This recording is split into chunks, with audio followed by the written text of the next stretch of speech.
Greetings, free thinkers. Welcome to the Hoggcast. How are you doing today? I hope you're doing fine. I certainly am. Now, I haven't been making videos for about a week. That's because I've been changing around my setup, as you can see. So, we're back to regular broadcasting. What do we have for you on the first of this new setup broadcasting? We have for you more madness out of the Pacific Northwest of the United States. Now, a while ago, it came to light that schools, schools, as in where people send their children, once upon a time to be educated, now, especially in places like the Pacific Northwest, to be indoctrinated. You probably thought it couldn't get worse. Well, it now has. They've been allowing homeless encampments to spring up in schools. On the grounds, in school grounds. Now something's happened, like we all warned it would. What has happened? One of the men from the homeless encampments barged his way into the school. Who could have foreseen it, eh? Who could have imagined something like that would happen? So let's get into this video, but if you haven't yet, please like this video. If you find it informative or interesting, subscribe to the channel either on YouTube or on BitChute. We're on both of those platforms. But most importantly, share this video around. We are shadow banned. We don't get recommended like we used to, like most conservative commentators. We are reduced, as Susan Wojcicki calls it. So we need your help to combat that if you value independent commentary. Okay, let's go. Parents and teachers at a Seattle elementary school demanding answers now after an unknown man entered a classroom during school hours. This is just the latest concern for children's safety at Broadview Thompson Elementary School. Look at this map. It sits only a few feet from the homeless encampment. You can see the school there on the left, and on the right is where the homeless people live. Our next guest has a fourth grader attending the school and says the situation is only getting worse. Bryce Nichols joins us now. Good morning, Bryce. Good morning, Ainsley. How are you? Doing well. I'm so sorry that you don't feel like it's safe to send your children to school now. What are you seeing at the school? Well, there's multiple tents of people that are in many illegal activities. There's hypodermic needles all over the park. They're using the lake as their personal toilet. They have broken into the school. The school has been on a shelter-in-place lockdown multiple times due to one of the people at the encampment having a gun. And there's fights there constantly. It's just gotten completely out of control. How did this unknown man enter the school? At most schools, the doors are locked. From my understanding, they had all the doors locked, but one of them was not working correctly, and it was slightly ajar. So they were able to enter that way. Wow, well, that's unacceptable. It's more than unacceptable because it shows, look, for him to suddenly find the exact door that was ajar on the exact day, by coincidence, though it is possible, it is exceptionally unlikely. One of two things had to happen. Either one, the doors are not locked, or two, this man, the homeless man, was frequently and habitually trying to enter the school, and finally he found a door in which he could do that. Now let me give you a quick disclaimer before we carry on with the clip. I used to be homeless. I've been homeless twice, once as a teenager. I've been street homeless. I am a recovering addict. I'm not going to get into that specifically, but the point I'm trying to make out is, yes, there are some homeless people who, believe it or not, are good people. And they just need a helping hand. They need a hand up. They need a hand to get back on their feet. But the majority of them, I'm afraid to say, and I'm speaking from experience, the majority of them don't want a hand up. They have no use for a hand up.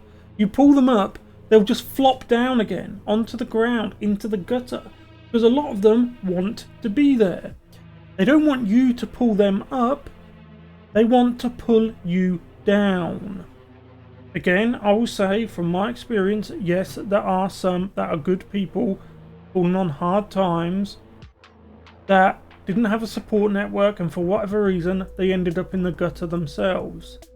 Usually they get themselves out of it with a little help, but the majority of them have made bad choices, continue to make bad choices, are impulsive, irrational, sometimes mentally ill, mostly violent, and they are not the type of people you want, one, around strangers' children's anyway, but two, for them to set up their homeless encampment on or very close to school grounds, and the authorities not only refuse to do anything about it, but then they side with them. You have to ask, with everything we've seen in regards to the radical left indoctrination in schools and drag kid story hour and so on, whose best interests do our so-called, quote, teachers, end quote, have in mind? Who are they really looking out for? I agree. Baseball team isn't allowed to play now, because does the baseball team normally play in that park? Yes, they do. I can see them from my apartment, and they usually play there quite often. First, they were getting letters. The parents were getting letters to look for needles before they started practice, Oh my gosh. which is horrible. You should not have to do that in a children's park. No. You moved there in 2019. Are you regretting it? No, I do love the city, and I believe something can be resolved in this issue.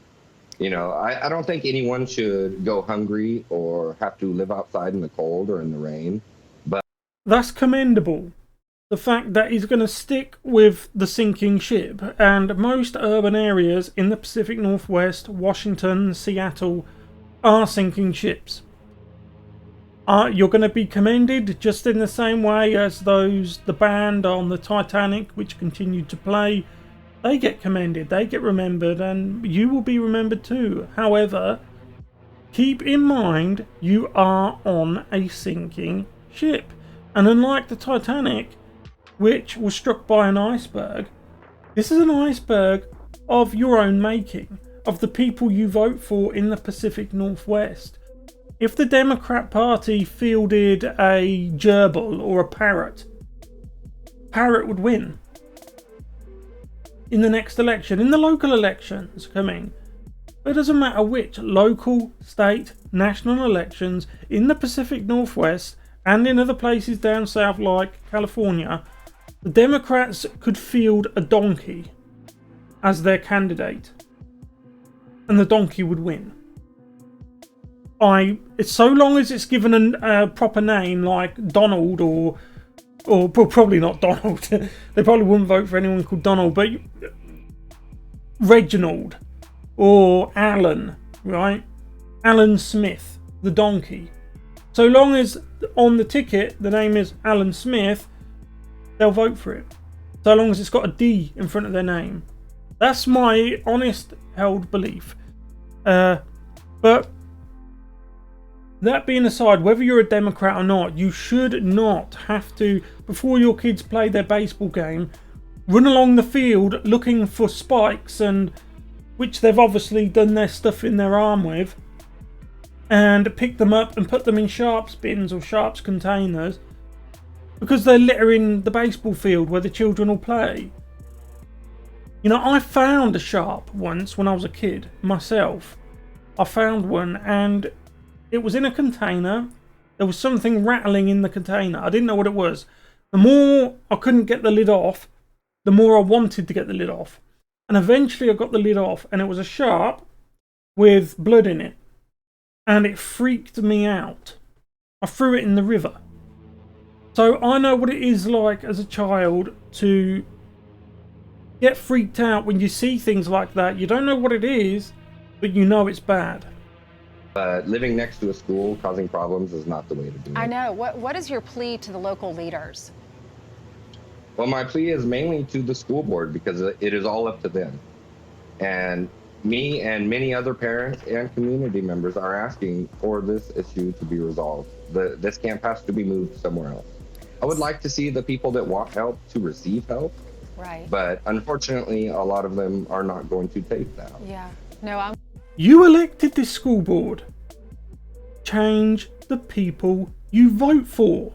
with you. I see everyone as God's child. I wish they would help them clean up their lives and give them shelter and get them jobs so they can go and buy a house or an apartment. We did reach out to the school, and we have a statement from the school board or from the school district, and it says, we continue to seek a solution through discussion with community-based organizations. We welcome any assistance that the city could provide. We continue to have additional presence at the school from the Seattle Public Schools Safety and Security Department. Do you want to react to that? Well, the city has offered help, and the school board pretty much just won't do anything about it. They are choosing the people at the encampment over our children at this point, and that is completely unacceptable. Bryce. It is unacceptable, but not surprising. This is the Pacific Northwest. They will always side against the good guys. You understand? Whether it's the public versus Antifa or BLM, whether it's parents versus an entire camp of homeless addicts, they are radical leftists. They will always side against you.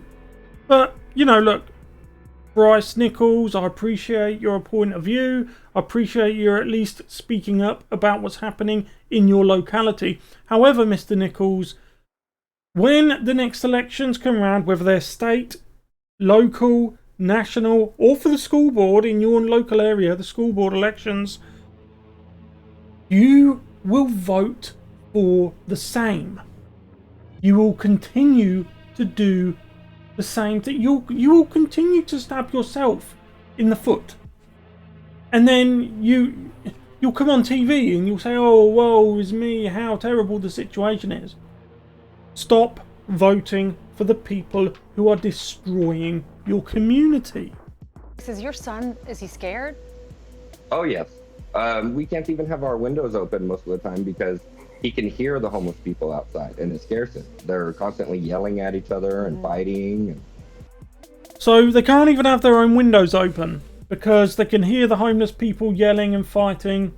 When you was a child, did you ever see two, and I mean a really young child, did you ever see two adults fighting, and did it scare you?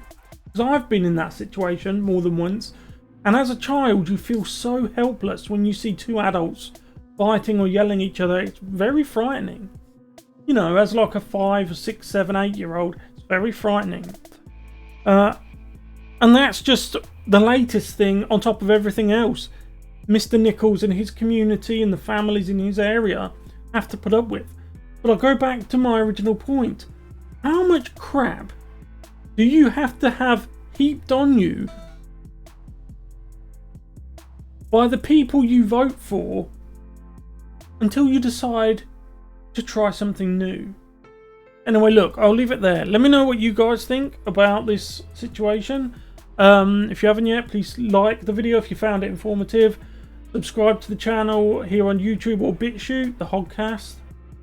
If you have the time available, I would very much appreciate it if you could share this around. It doesn't take much time. Social media, friends and family. This will help combat the crippling shadow bannings and restrictions that all conservative commentators, including myself, are suffering at the moment. We don't get recommended anymore. So that's a first step in fighting back against the locking in of the narrative. Anyway, thanks for watching. I'll see you in the next one. Goodbye.